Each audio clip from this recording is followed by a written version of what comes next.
Selamat pagi, salam sejahtera bagi kita sekalian.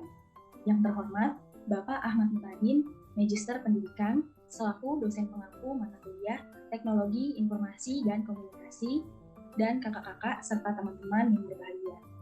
Pada kesempatan kali ini, kami dari kelompok 4 kelas A 2020 akan mempresentasikan hasil kerja diskusi kelompok kami mengenai konstruk teoritis teknologi pendidikan.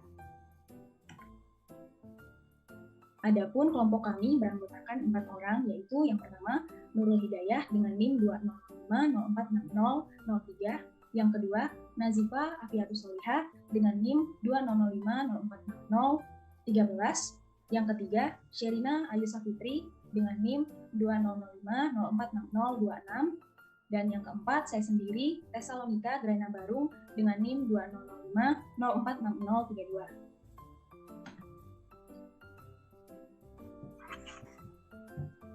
Adapun poin-poin yang akan kami jelaskan yaitu yang pertama, pengertian teknologi pendidikan, yang kedua, konstruk teori, yang ketiga, konstruk teoritis dalam teknologi pendidikan, dan yang keempat, pentingnya konstruk teoritik dalam teknologi pendidikan.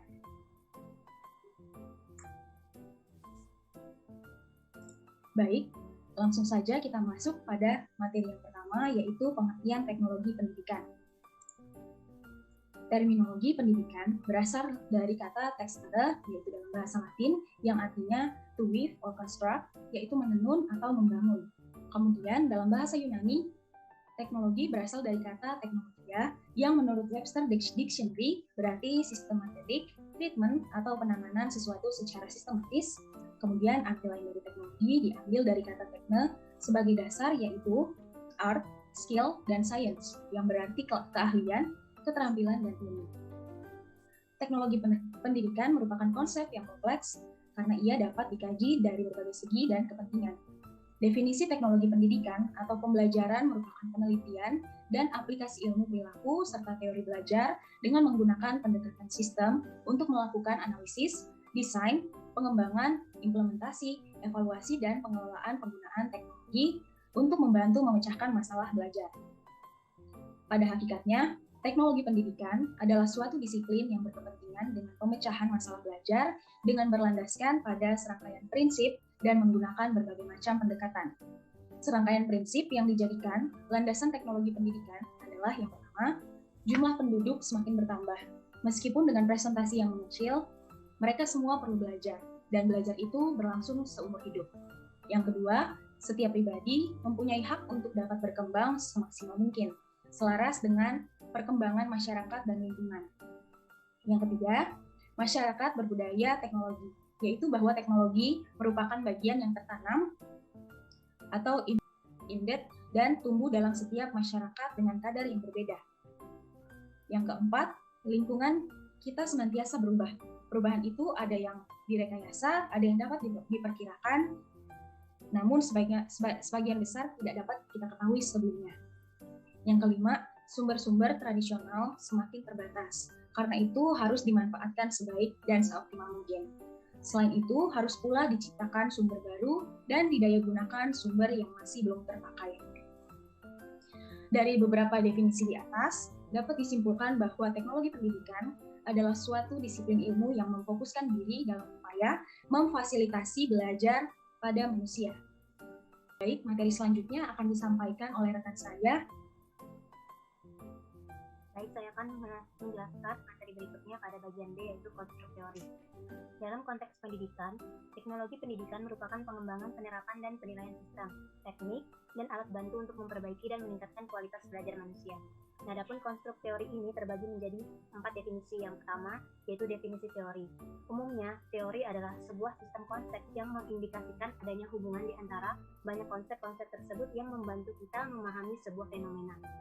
Teori merupakan seperangkat proposisi yang menggambarkan suatu gejala terjadi. Teori diartikan sebagai serangkaian asumsi, konsep, konstruk, definisi, dan proposisi untuk menerangkan suatu fenomena secara sistematis dengan cara merumuskan hubungan antar konsep. Teori adalah serangkaian hipotesa atau proposisi yang saling berhubungan tentang suatu gejala atau fenomena atau sejumlah gejala. Definisi ini sebetulnya sudah cukup menggambarkan tentang apa yang dimaksud dengan teori. Akan tetapi, tidak berarti bahwa definisi yang sudah disebutkan tadi adalah satu-satunya definisi tentang teori. Nah, dari berbagai definisi yang telah disebutkan, dapat disimpulkan bahwa teori di satu pihak adalah rangkaian fakta-fakta dan pihak lain yang merupakan perkiraan tentang implikasi atau akibat dari fakta-fakta tersebut dan kemungkinan hubungan antara fakta-fakta tersebut. Dan yang kemudian ada yang kedua, yaitu definisi konstruk teori.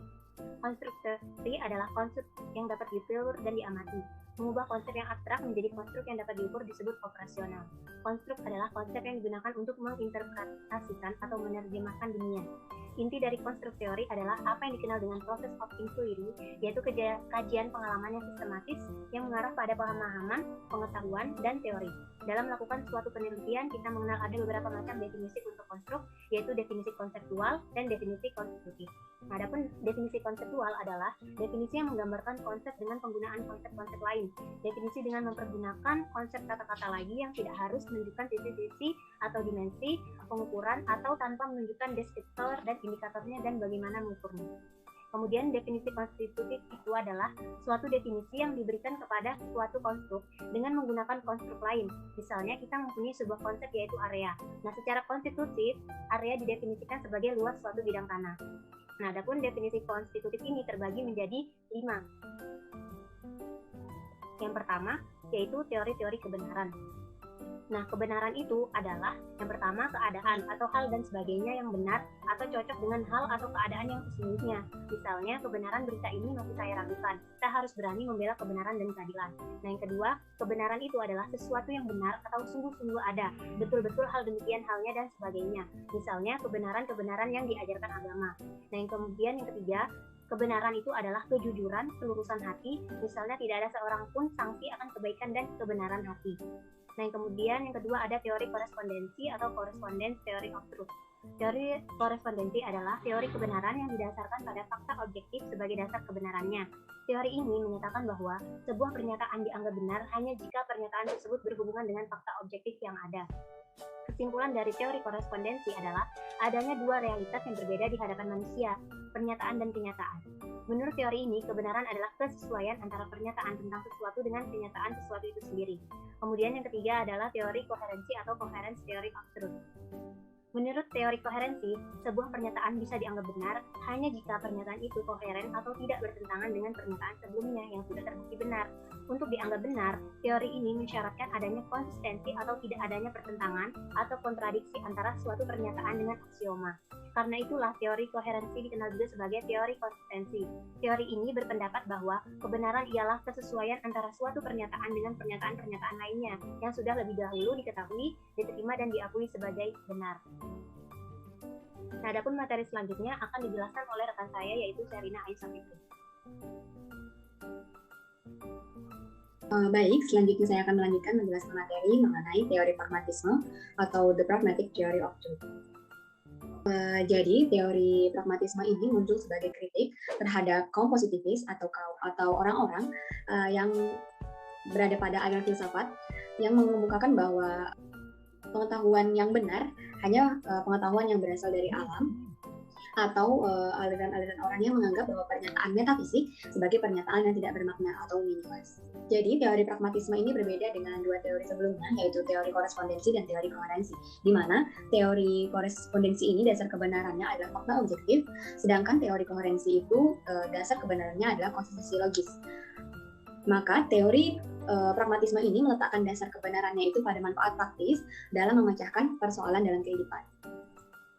Jadi, teori kebenaran pragmatis ini adalah suatu teori yang berpandangan bahwa arti dari sebuah ide itu dibatasi oleh referensi atau sumber pada konsekuensi ilmiah, personal, ataupun sosial. Benar atau tidaknya suatu dalil atau teori tergantung kepada faedah atau manfaat dari teori tersebut bagi manusia dalam kehidupannya. Selanjutnya, yang kelima, yaitu teori performatif. Teori kebenaran performatif ini muncul dari konsepsi seorang ahli filsafat bahasa, yaitu John Langshaw Austin, di mana beliau membedakan antara ungkapan konstatif dan ungkapan performatif. Jadi, ungkapan konstatif ini merupakan ungkapan yang mengandung suatu makna konstatif, sehingga ia memiliki konsekuensi untuk dibuktikan kebenarannya. Nah, Sedangkan teori performatif sendiri itu menjelaskan suatu pernyataan yang dianggap benar jika ia menciptakan realitas. Jadi pernyataan yang benar bukanlah pernyataan yang mengungkapkan realitas, tetapi jadi dengan pernyataan itu tercetar realitas sebagaimana yang diungkapkan dalam pernyataan itu. Kemudian teori performatif ini juga disebut sebagai tindak bahasa, di mana mengaitkan kebenaran suatu tindakan itu dengan dihubungkan dengan suatu pernyataan. Selanjutnya, saya akan membahas mengenai poin pembahasan ketiga, yaitu konstruk teoritis dalam teknologi pendidikan. Jadi berkaitan dengan teknologi pendidikan seperti yang dirumuskan oleh AECT atau Association of Educational Communication and Technology pada tahun 1972, di mana dengan definisi yang sudah ada, yaitu organisasi tersebut memberikan rumusan teknologi pendidikan adalah suatu bidang yang berkepentingan dalam memfasilitasi belajar manusia melalui usaha sistematik atau usaha yang rumput dalam serta dengan pengelolaan atas keseluruhan proses tersebut. Jadi definisi ini sangat berdasar untuk menetapkan komunikasi audiovisual, yaitu dari teknologi itu sendiri pada suatu bidang studi. Seperti itu.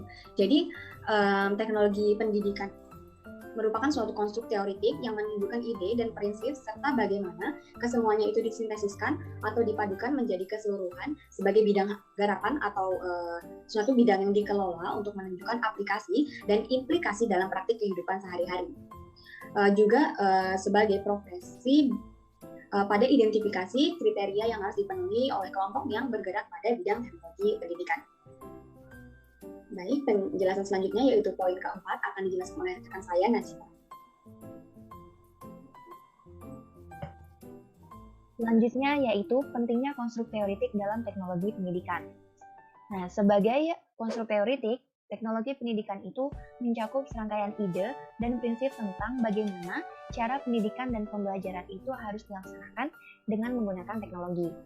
Nah, dalam pembicaraan sehari-hari, seringkali kita gunakan kata praktik sebagai lawan kata dari istilah teori, di mana kata praktik ini mempunyai arti yang jelas dan secara singkatnya adalah pelaksanaan atau penerapan suatu teori secara nyata.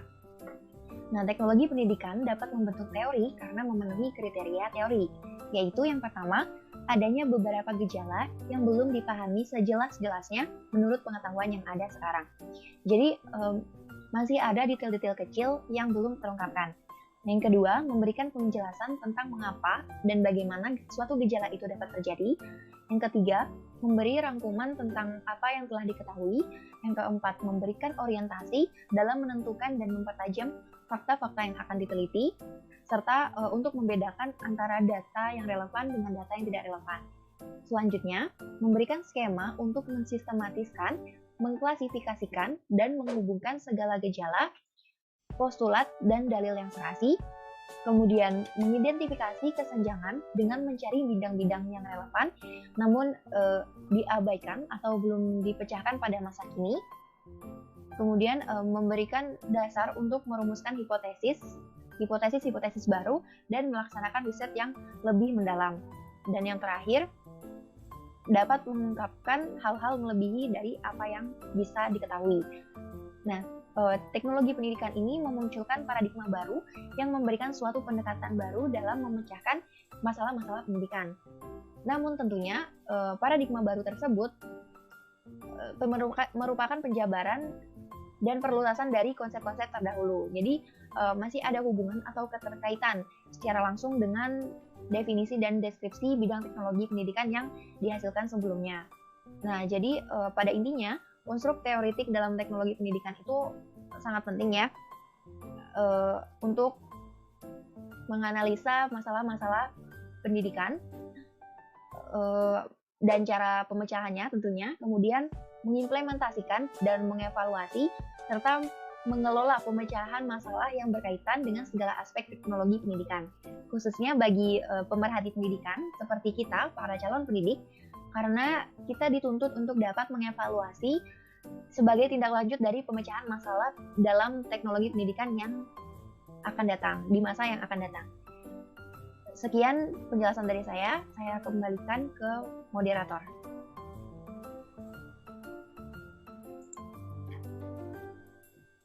Baik, demikianlah presentasi dari kelompok kami. Saya mewakili kelompok 4 mengucapkan terima kasih atas perhatian kakak-kakak dan teman-teman sekalian. Kurang lebihnya kami mohon maaf.